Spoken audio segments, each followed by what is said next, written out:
Most underground sewer and drainage pipes are made of reinforced dry mix concrete. Reinforced refers to the fact the concrete has steel bars inside it for added structural strength. Dry mix refers to the type of concrete. You can mold it, then immediately extract it, and it holds its shape. Concrete pipes can be as small as 25 centimeters or as large as 3.5 meters. It has a 100-year lifespan. Dry mix concrete is made of stone, coarse sand, Portland cement, which is a finely ground blend of clay and limestone, water, and a chemical that acts as a water reducer. Trucks unload the sand and stone into outdoor storage bins. The materials automatically drop onto a conveyor belt, which transports them to storage silos above the factory floor.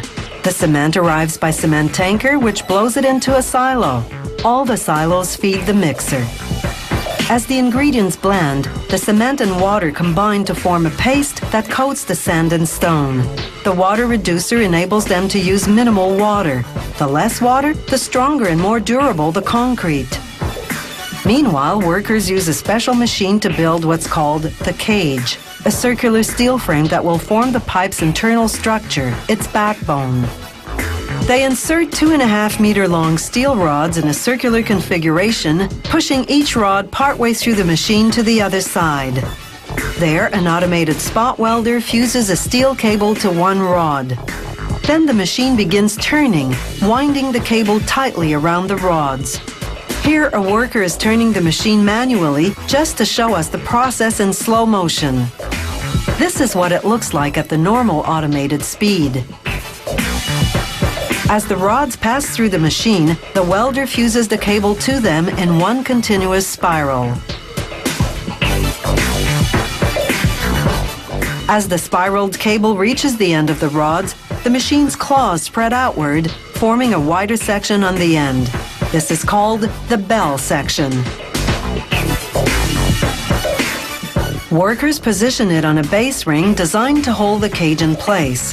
Then they close a hinged steel mold over it. Now they're ready to pour the concrete. A forklift transports the mold to a machine called the packer head. They position the mold directly under it. A long drill-like screw descends into the mold. As concrete pours in, the screw turns at high speed, moving up and down. Its blades propel the concrete outward against the mold walls, forming the pipe. This process is called centrifugal projection forming.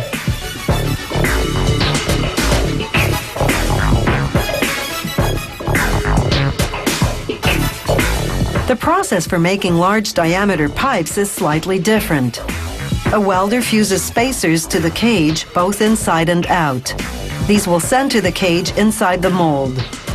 Workers position the cage onto a base ring, then lower the outer part of the mold, called the outside form, over it.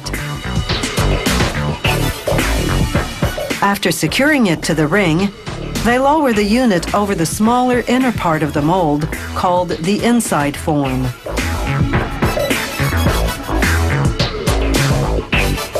An overhead funnel pours concrete into the cavity between the two mold forms.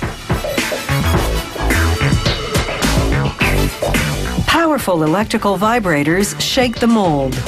This forces the thick concrete downward, filling the cavity. This process is called vibration forming. With either pipe forming technique, the molded concrete is quite fragile, so the molds go off to the curing warehouse to harden. There, workers remove them, leaving the pipe standing upright.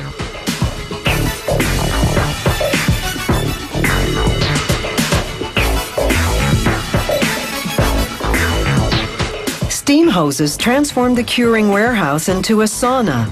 The temperature rises to 60 degrees Celsius, the relative humidity 100%. The concrete hardens in about 12 hours. Concrete pipes buried underground have to be able to withstand the weight of the earth above them, so the company subjects sample pipes to extreme pressure to test their maximum resistance. Concrete pipes join together with watertight rubber gaskets.